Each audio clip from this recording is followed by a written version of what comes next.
सिर्फ एक स्किल में एक्सपर्ट होना आपको सफल बना सकता है। मास्टरी बुक समरी इन हिंदी। हेलो दोस्तों, स्वागत है आप सभी का ग्रेट बुक चैनल में, जहां पर आप देख सकते हैं कंप्लीट किताब समरीज। आज का यह video the 48th laws of power, the 50th law और द आर्ट ऑफ सेडक्शन जैसे वर्ल्ड फेमस किताबों के लेखक रॉबर्ट ग्रीन की किताब मास्टरी पर आधारित है। इस किताब में 6 चैप्टर्स हैं। मैं एक एक करके आपको सभी चैप्टर्स के बारे में विस्तार में बताऊंगा।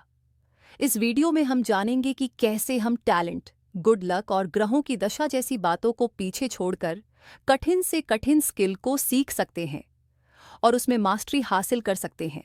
रॉबर्ट ग्रीन ने इस किताब में कुछ ऐसे प्रैक्टिकल रूल्स बताए हैं जिनकी मदद से कोई भी व्यक्ति किसी भी क्षेत्र में सफल हो सकता है और मास्टरी के स्तर तक पहुंच सकता है।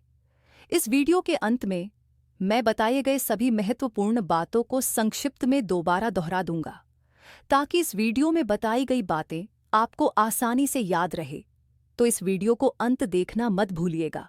तो चलिए शुरुआत करते हैं पहले चैप्टर से। एक अपनी पुकार खोजें, द लाइफ्स टास्क। दोस्तों, हम सब में एक आंतरिक शक्ति होती है जो सभी जीवित चीजों को बड़ा करती है और उनमें बदलाव लाती है। चलिए बात करते हैं लियोनार्डो डा विंची की, जो 15वीं शताब्दी के बहुत बड़े आविष्कारक और आर्टिस्ट थे। लियोनार्डो बहुत सारे कामों में जीनियस थे और वह यह मानते थे कि हम सब में एक आंतरिक शक्ति होती है जो इस ब्रह्मांड को चलाती है और हमें जीनियस बना सकती है। लियोनार्डो को बचपन में ज्यादा पढ़ाई करने का मौका नहीं मिला, लेकिन उन्होंने प्रकृति को बहुत अच्छे तरीके से ऑब्जर्व किया। प्रकृति की खूबसूरती और जीवन की शक्ति को देखकर उन्हें अच्छा लगता था और वह प्रकृति की इस खूबसूरत शक्ति को बहुत अच्छे से समझना चाहते थे। वह पहाड़ों पर या नदी के किनारे पर बैठकर प्रकृति की तस्वीरें बनाते थे। दोस्तों, जीनियस बनने के लिए सबसे पहले हमें यह पता होना चाहिए कि हमारे लक्ष्य क्या है। जब व्यक्ति के मन में उसके लक्ष्य स्पष्ट होते हैं तो वह उन्हें पाने के लिए उस दिशा में काम करता है और अपना सारा ध्यान और ऊर्जा अपने लक्ष्य पर लगाता है। वह सभी लोग जो अपने कार्यक्षेत्र में जीनियस और सफल होते हैं, उन सभी में कुछ गुण सामान्य होती है। उनमें से सबसे पहला गुण है कुछ नया सीखने की चाहत और अपने काम के प्रति लगन। जीनियस लोग हमेशा जानते हैं कि उन्हें क्या करना है और वह हमेशा अपने काम के प्रति समर्पित होते हैं। सर आइजैक न्यूटन कहते थे कि वह ग्रेविटी के बारे में हर रोज सोचते थे और उस पर काम करते थे, इसलिए वह ग्रेविटी के नियम की खोज करने में सफल हुए। अल्बर्ट आइंस्टाइन कहते थे कि उनकी सफलता के पीछे उनकी कुछ नया करने की चाहत, कड़ी मेहनत और काम के लिए उनकी लगन थी। Steps for finding your calling. लेखक रॉबर्ट ग्रीन ने हमें अपने जीवन का उद्देश्य ढूंढने के लिए कुछ तरीके बताए हैं।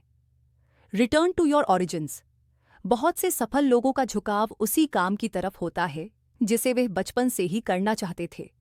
आपको यह सोचना होगा कि जब आप छोटे थे तो आपको किस काम का शौक था, जैरास में दिलचस्पी थी। आपको भी ऐसा ही करना होगा, यानी आपको देखना होगा कि बचपन में आपकी सबसे अधिक दिलचस्पी किस काम में थी। Avoid the false path. कुछ लोग धन और शोहरत को देखकर गलत कामों की तरफ आकर्षित हो जाते हैं। कुछ लोग अपने माता पिता के दबाव में गलत प्रोफेशन को अपना लेते हैं। अगर आप जीवन में सफल होना चाहते हैं तो आपको इस बात का ध्यान रखना होगा कि आप किसी भी काम को केवल उससे मिलने वाली दौलत और शोहरत को देखकर ना अपनाएं और ना ही अपने माता पिता के कहने पर किसी गलत प्रोफेशन में जाएं। Let go of the past. अगर आपने अपने अतीत में कुछ गलत कामों का चुनाव किया है तो आप उन्हें छोड़ सकते हैं। हमें उन फैसलों को बदल देना चाहिए और उन कामों को छोड़ देना चाहिए जिन्हें हमने गलती से चुना है, क्योंकि गलत काम करते हुए हम कभी सफल नहीं हो सकते। Find your way back.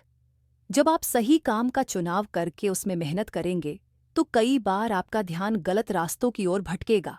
ऐसा अक्सर उस समय होता है जब किसी व्यक्ति को अपने काम में मुश्किलों का सामना करना पड़ता है। तब वह सोचता है कि इस काम को छोड़कर कोई और काम किया जाए। अगर आप गलती से भी गलत रास्ते पर भटक जाए तो आपको सही रास्ते पर और सही काम में वापस आ जाना चाहिए, क्योंकि सही काम करने से ही आपको सफलता मिलेगी। 2. Submit to reality. The ideal apprenticeship school और कॉलेज में हम जो शिक्षा लेते हैं वह किताबी शिक्षा होती है जिससे हमें सर्टिफिकेट और डिग्री मिलती है। स्कूल और कॉलेज की पढ़ाई खत्म होने के बाद समय आता है प्रैक्टिकल शिक्षा ग्रहण करने का, जिसे ट्रेनिंग भी कहा जाता है, जो कि सफलता के लिए एक बहुत ही महत्वपूर्ण कदम होता है। हर बार जब आप अपना करियर बदलते तो आप इस चरण में नए सिरे से दाखिल होते हैं। नए कार्यक्षेत्र में जाने के बहुत से खतरे होते हैं, क्योंकि नए कार्यक्षेत्र में आपको सब कुछ शुरू से करना होता है और शुरू से सीखना होता है। अब सवाल यह उठता है कि सही काम का चुनाव कैसे किया जाए। इस सवाल का जवाब बहुत आसान है। आपको केवल उसी काम की ट्रेनिंग को चुनना है जिसमें आपको सबसे अधिक सीखने को मिले और जिस काम की मार्केट में अच्छी मांग हो। The 3 steps of the apprenticeship phase. Step 1, deep observation, the passive mode. ज्यादातर लोग अपनी ट्रेनिंग की शुरुआत में यह सोचते हैं कि अपने काम में सफल होने के लिए उन्हें लोगों का ध्यान आकर्षित करना होगा, उन्हें प्रभावित करना होगा और खुद को लोगों के सामने साबित करना होगा, जो कि एक गलत धारणा है। धारणाएं लोगों को सच्चाई से दूर रखती हैं और उनकी सफलता में रुकावट बन जाती है। आपको हमेशा यह देखना चाहिए कि आपके कार्यक्षेत्र में कौन से व्यक्ति सबसे अधिक सफल हैं और उनसे सफलता की तकनीकें और नियम सीखने चाहिए। Step 2, skill acquisition, the practice mode. दोस्तों, किसी भी ट्रेनिंग में सबसे जरूरी और ध्यान रखने वाली बात यह है कि आप एक समय पर केवल एक ही स्किल को सीखें। आप किसी भी कीमत पर एक से ज्यादा स्किल्स को सीखने की गलती ना करें, क्योंकि ऐसा करने से आप किसी भी स्किल को कुशलता से नहीं सीख पाएंगे। दूसरी बात, जब भी आप ट्रेनिंग में कुछ नया सीखने की कोशिश करेंगे तो आपको उसमें मुश्किल जरूर आएगी। कई बार आपको नई चीजें सीखनी मुश्किल लगेंगी और कई बार आपको बहुत बोरियत महसूस होगी। ज्यादातर लोग ऐसे समय में सफल होने के शॉर्टकट ढूंढते हैं और निरंतर प्रैक्टिस के महत्व को भूल जाते हैं। आपको इस बात का ध्यान रखना है कि आप अपनी स्किल्स को पूरी लगन से सीखें और शॉर्टकट की ओर भटकने से बचें। Step 3, experimentation, the active mode. जब आप ट्रेनिंग में नई स्किल्स सीखते हैं तो उसके बाद समय आता है उन स्किल्स को अप्लाई करने का। Strategies for completing the ideal apprenticeship value learning over money. मशहूर वैज्ञानिक आइंस्टाइन अपने विचारों पर काम करने के लिए खास तौर पर अलग से समय निकालते थे। वह जो भी सोचते थे उस पर काम जरूर करते थे। इसलिए हमें शुरुआत में पैसा कमाने के पीछे नहीं भागना चाहिए और ट्रेनिंग के दौरान सीखी हुई स्किल्स को अमल में लाना चाहिए। Keep expanding your horizons. हमें नए नए लोगों से मिलना चाहिए और उनके पॉजिटिव विचारों को सीखना चाहिए। ऐसा करने से हमारी नॉलेज बढ़ेगी और हमें वह सब सीखने को मिलेगा जो हम अकेले रहकर नहीं सीख सकते। Trust the process. किसी भी काम में कुशलता हासिल करने के लिए समय लगता है। आपको किसी भी काम की शुरुआत में ही सफलता नहीं मिलती। सफलता पाने के लिए आपको लगातार कोशिश करनी पड़ती है और अपने स्किल को विकसित करना पड़ता है। लगातार कोशिश करने और सीखने से ही कुशलता आती है और आपको सफलता मिलती है। Move toward resistance and pain. अक्सर लोग जब किसी भी स्किल को अच्छी तरह से सीख लेते हैं तो उसी पर काम करते रहते हैं, क्योंकि उस पर काम करना उन्हें आसान लगता है। ऐसा करने की बजाय हमें नई स्किल्स को सीखना चाहिए और नई चुनौतियों को स्वीकार करना चाहिए। ऐसा करने से हम नए नए काम करना सीख लेते हैं और हमारा काम करने का दायरा भी बढ़ता है। Apprentice yourself in failure. जब किसी मशीन में कोई खराबी आ जाती है तो आपको यह पता होता है कि उसके कौन से हिस्से में खराबी है और उसे कैसे ठीक करना है। ठीक इसी तरह जब हम किसी काम में फेल होते हैं तो हमें यह पता चल जाता है कि हमें अपनी कौन सी स्किल्स पर काम करने की और उसे बेहतर बनाने की जरूरत है। Combine the how and the what. हमें किसी भी स्किल को पूरी तरह से सीखना चाहिए और उसे बीच में अधूरा नहीं छोड़ना चाहिए। अधूरी स्किल्स सीखने से ना तो आप में कुशलता आएगी और ना ही आप उस काम को ठीक से कर पाएंगे जिसके लिए आप उस स्किल को सीख रहे हैं। इसलिए आप जो भी सीखें उसे पूरी तरह से सीखें और सीखने के बाद उस पर काम जरूर करें। Advance through trial and error. आपको हमेशा अपने करियर के शुरुआती दौर में अलग अलग स्किल्स सीखनी चाहिए और अलग अलग क्षेत्र में काम करना चाहिए। आपको 20 से 25 साल की उम्र के बीच में अलग अलग क्षेत्र में काम करना चाहिए और उसमें से जो काम आपको अपने लिए सबसे अच्छा लगे उसे हमेशा के लिए अपना लेना चाहिए। हमें शुरू में केवल एक कार्य क्षेत्र में रहने की गलती नहीं करनी चाहिए, क्योंकि इस आधुनिक युग में जो व्यक्ति केवल एक कार्य क्षेत्र में रहता है वह अक्सर 40 साल की उम्र तक अपने काम से बोर हो जाता है। शुरुआती दौर में अलग अलग क्षेत्र में काम करने से और अलग अलग काम सीखने से आपके पास हमेशा काम करने के नए मौके मौजूद रहते हैं। 3. Absorb the masters power, the mentor. Dynamic गुरु और शिष्य का रिश्ता कुछ भी सीखने के लिए सबसे अच्छा रिश्ता होता है। अच्छे गुरु अपने शिष्यों का ध्यान उनके लक्ष्य पर करवाते कराते हैं और उन्हें चुनौती देते हैं। वह केवल अपना ज्ञान ही नहीं, अपना अनुभव भी अपने शिष्यों को देते हैं। आपका काम है सही गुरु का चुनाव करना जिसके पास आपके काम से संबंधित ज्ञान और अनुभव हो। ऐसे गुरु का चुनाव करें जो आपको अपने जीवन का लक्ष्य हासिल करने में मदद कर सके। दूसरी ओर, अगर आपके सर्कल में अच्छे शिक्षक नहीं हैं तो किताबें आपके लिए सबसे अच्छे शिक्षक साबित हो सकती हैं। इसलिए हमें हमेशा किताबें पढ़नी चाहिए और उनसे सीखते रहना चाहिए। Strategies for deepening the mentor. Dynamic choose a mentor according to your needs and inclination. हमें अपनी ज़रूरतों के अनुसार अपने शिक्षक का चुनाव करना चाहिए। सही शिक्षक आपको सहारा देगा, आप में आत्मविश्वास जगाएगा और आपको सही दिशा दिखाएगा। आपको ऐसा शिक्षक ढूंढना होगा जो आपको वह सब दे सके जो आप पहले से ही पाना चाहते थे। Gauge deep into the mentors mirror. शिक्षक आपको बताएगा कि आप अपने जीवन के कौन से हिस्सों में कमजोर हैं। वह आपको आपकी गलतियां बताएगा, इसीलिए उसके द्वारा की जाने वाली आलोचना को स्वीकार करने के लिए तैयार रहें। शिक्षक द्वारा आलोचना करने से आपको अपनी गलतियों को सुधारने का मौका मिलेगा और आपका आत्मविश्वास बढ़ेगा। Create a back and fourth dynamic. कई बार आपको यह समझ में नहीं आएगा कि आप क्या सीखना चाहते हैं। इसे समझने के लिए आपको एक बार पीछे जाकर दोबारा से सोचना होगा कि आप अपने शिक्षक से क्या सीखना चाहते हैं। आप जो भी सीखना चाहते हैं वह आपको अपने शिक्षक को बताना होगा, ताकि वह आपको आपकी ज़रूरतों के अनुसार आपको सभी स्किल्स सिखा सके जिनकी आपके कार्य क्षेत्र में ज़रूरत पड़ेगी। डांडा 4। देखें लोगों को जैसे वे हैं। Social intelligence. दोस्तों, लेखक रॉबर्ट ग्रीन कहते हैं कि हमें 2 तरह की नॉलेज होनी चाहिए। पहला, मनुष्यों की स्पेसिफिक नॉलेज जो आपको बताएगा कि वह दुनिया को किस तरह से देखते हैं, और दूसरा, जनरल नॉलेज जिससे आपको लोगों के व्यवहार के बारे में जानकारी मिलेगी और आपको उनकी पॉजिटिव और नेगेटिव भावनाओं का पता चलेगा। Specific knowledge. Reading people. दोस्तों, आपको लोगों को वैसे ही समझना होगा जैसे वह असल में होते हैं। आपको लोगों पर ध्यान देना सीखना होगा जिससे आपको यह पता चल जाए कि वह असल में कैसे हैं। आपको उनके शब्दों पर ध्यान देने की बजाय उनकी आवाज़ की टोन, उनकी नज़रें और उनकी बॉडी लैंग्वेज पर ध्यान देना होगा। आप लोगों से ऐसे बात करें जिससे वह भावनाओं में बह जाए, क्योंकि इमोशनल होकर वह आपको अपने बारे में ज़्यादा बताएंगे।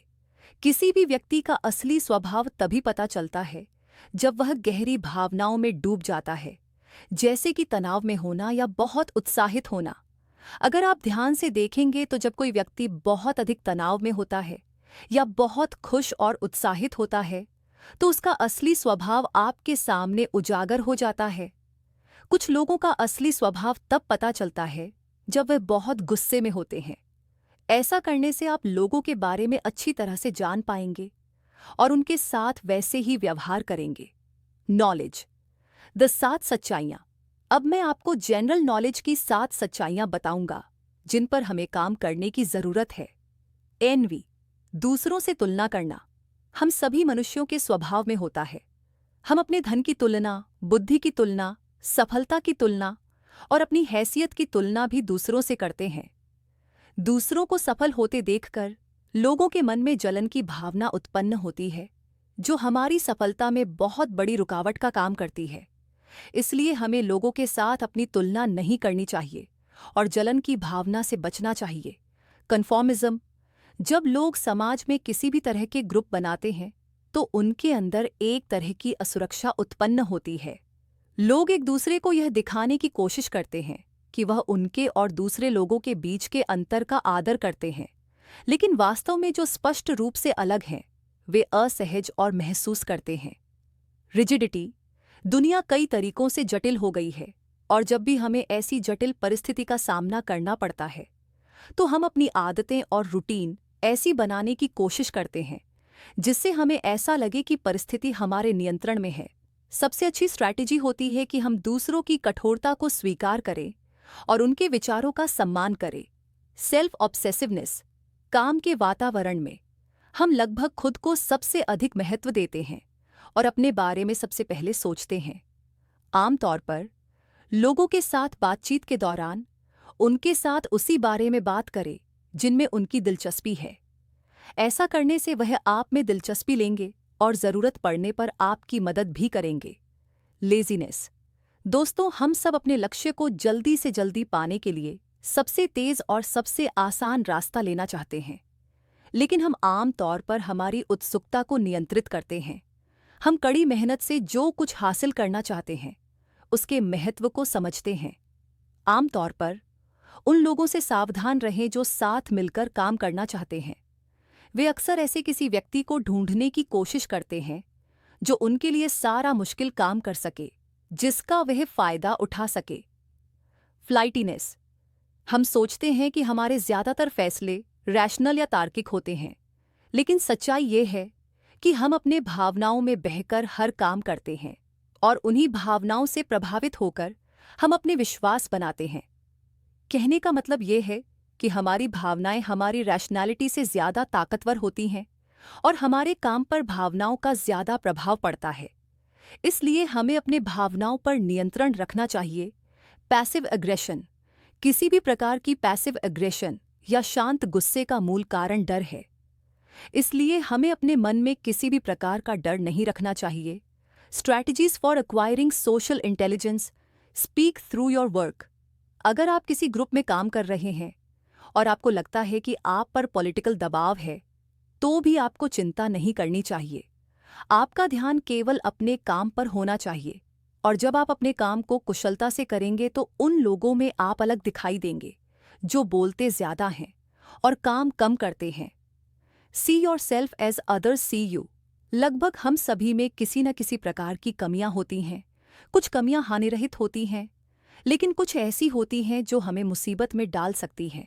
कई बार ऐसा होता है कि हम बहुत ज़्यादा बोलते हैं या लोगों की आलोचना के प्रति बहुत ईमानदार होते हैं या बहुत आसानी से गलती कर बैठते हैं। आप खुद के साथ ईमानदार रहें और देखें कि आपके अंदर कौन कौन सी कमियां हैं और उन्हें सुधारने की कोशिश करें। जब आप खुद को लोगों की नज़रों से देखेंगे तो आपको आपकी कमियां पता चल जाएंगी और थोड़ी सी कोशिश करने से आप उन्हें सुधार लेंगे। सफ़र फूल्स ग्लैडली। हम सब अपने जीवन में कभी ना कभी मूर्खता का व्यवहार करते हैं। ऐसे मौक़ों पर हम अपना आपा खो बैठते हैं। ये लगभग हर व्यक्ति का स्वभाव होता है।